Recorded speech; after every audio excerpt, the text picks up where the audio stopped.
try namin yung ano ba to? Strawberry. Try namin yung ito bago dito sa McDo.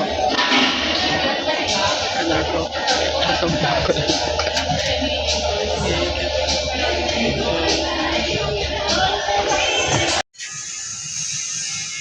Pinalinisan ko ng kuko yung anak ko. Kasi may tour night sila. So yan.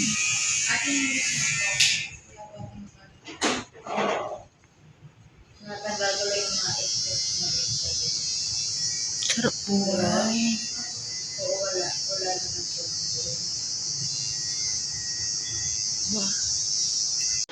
Tour ng anak ko ngayon, hinatid ko.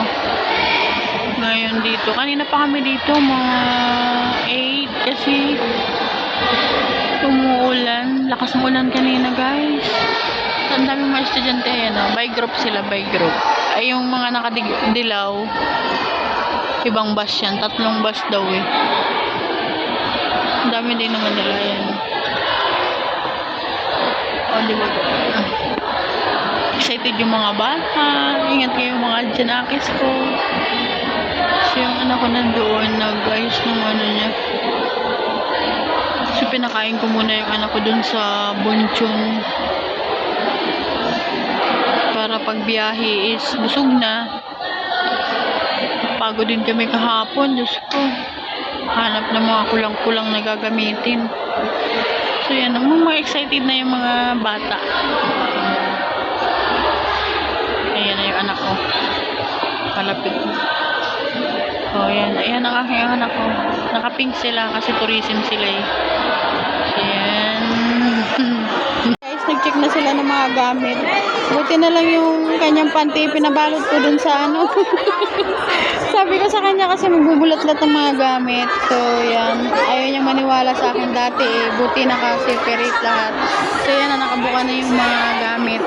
Kasi for checking na gamit.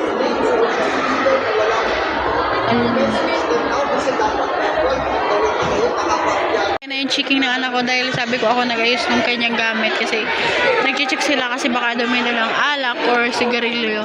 Bawal. So, yan. Nag-checking na sila lahat. Ayan. So, yung iba nahihiya kasi yung mga panty nagkalat-kalat at bra. So, yan. So, sa anak ko hindi na kinalakal maigi kasi ako lang ang nanay dito, guys. Sa madaming estudyante na yan, ako lang ang bukod tayo nanditong nanay. Ako hindi naman nahihiya yung aking anak na ako nandito. So, sabi naman ng teacher, siya naman daw yung bahala. Kaya, panatag ako. Ingatan sana ng Panginoon na akong mga bata sa biyahe. Happy yung anak ko. Guys. Parang yung anak ko hindi nahihiya na nandito ako. Kahit nung unang-una pa talaga, lagi akong nandito sa kanya. Pero yung mga klase talaga may naghahati din sigurong nanay pero hindi pumapasok dito sa loob. Ako lang ang bukod tayo nanditong nanay. Noon pa ako lagi ko siyang sinasamahan. Ayan, kasi ayan, magkakaano ng mga ano dahil nag-check yung mga tubig na baon, baka alak daw kasi. Kaya panagurado lang. Anak ko, excited na yung anak ko. Ayan, nahatid ko na yung anak ko sa loob ng bus. Kapitan na sa loob. Nabiyasa ka daw akong iiyak. Sabi niya, mamag akong iiyak. Kaya hatid ko siya doon. Ayun na. So, yun. Ayun na sila. Aakit ako. Guys.